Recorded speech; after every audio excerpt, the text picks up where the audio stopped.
Ini mari dah.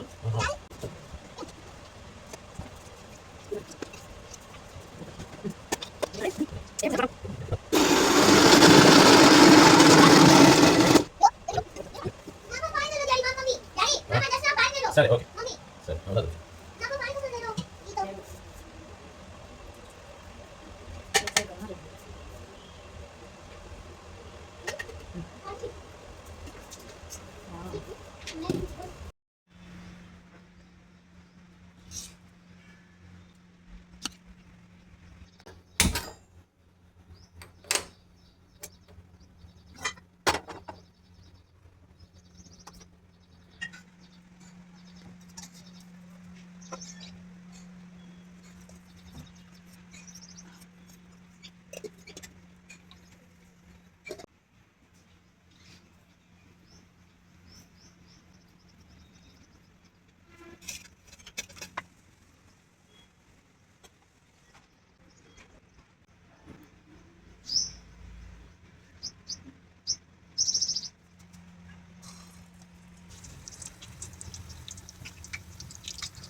Hi friends, నేను మీ TRK.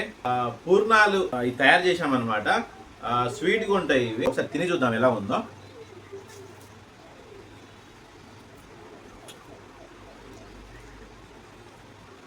Okay, మొత్తానికి అయితే ఇది ఇడ్లీ దోశను ఎట్లా అయితే కలుపుకుంటామో అలా కలిపేసుకొని అందులో శనగపప్పును ఇంకా బెల్లం దాంట్లో ఒక మిక్సింగ్ చేసుకొని కదా దోశ పిండిలో ఇలా కలిపేసుకొని మనం నూనెలో వేసుకో. అయితే ఈ పూర్ణాలు చాలా టేస్టీగా ఉన్నాయి.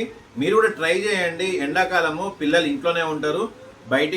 బయట ఫుడ్ కంటే ఇంట్లో తయారు చేసుకొని తినడం బెటర్ కాబట్టి ఇలాంటివి ఇంట్లో ట్రై చేసుకొని పిల్లలకు తినిపిస్తే చాలా బాగుంటుంది అనేసి మనం ఈ వీడియో ద్వారా మీకు తెలియజేస్తున్నాను.